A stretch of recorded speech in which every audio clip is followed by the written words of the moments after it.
As I've gone through this journey in coaching, I've always believed in this mantra: you can win all you want to, but if you don't win at home, you've been a loser. I really take great pride in I've tried to be a hero at home. I stole that phrase from a noted author in the Christian world. Got to be a hero at home no matter how successful you are in your own personal world. And what we've gotten out of it with basketball is, number one, it's given us a great way to take care of ourselves for life. It's given us a career. It's given us a meaning. And what we look back on is the amount of kids that we've been able to work with and their families, the relationships we've built. I still, to this day, talk to kids that I coached 40 years ago in my first high school team. They're not kids anymore. They're in their early 50s now.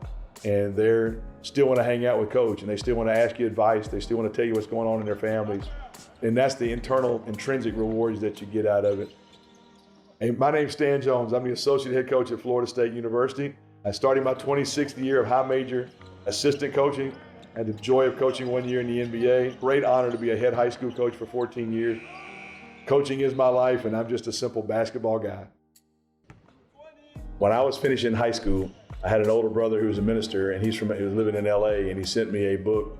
It was John Wooden's autobiography, They Call Me Coach. And I'm a pretty avid reader, and as I read the book, I mean, some of the things and the impacts that people talked about that he had in their lives meant a lot to me, because I grew up in a minister's home. I didn't think I was called to be a minister, but I knew there was a difference I wanted to make in life. So athletics has been very important to me. Coaches have been very important in my development.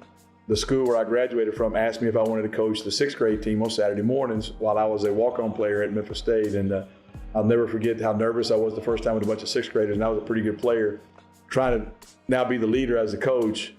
But it was very invigorating. When I got through, it kind of caused an insanity to take over in me that this may be something I wanted to do. My first and most important thing is the living trophies that I have in my house. And I always tell them, I said, once you get married and have children, sometimes your goals have to be second place so that your wife and kids are first place, and their happiness has to be most important if you're a person of integrity and you're a man of substance. And then the second thing is seeing the living trophies, all of the championship rings and the plaques or the trophies or the honors that you get.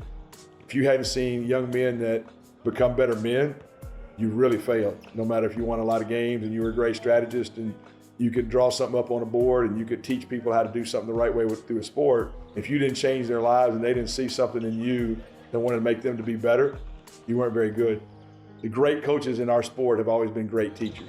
As you look at us practicing right now, we really try to have, for lack of a better term, a curriculum of things that we know we got to go from point A and layer on layer on layer to get to November the 10th, which is our opening regular season game. And it's very difficult for new players at this point right now, because when you come from high school and pretty much from some junior colleges, not all, those guys are not used to the amount of information they have to process this early in the season to be ready for November the 10th and going forward from opening night.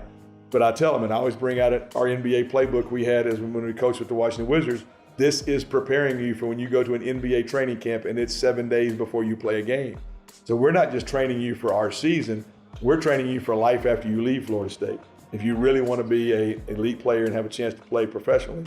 And we have a theme in our program called Level 5.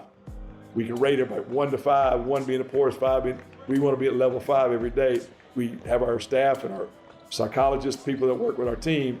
We work on how to develop that where players are able to call each other out along with the coaches calling people out and being able to make sure we are performing at a level that it may not be pretty that day, but it's going to look pretty by November the 10th if we keep putting the demands on it and it builds habits that we know will win based on our experience.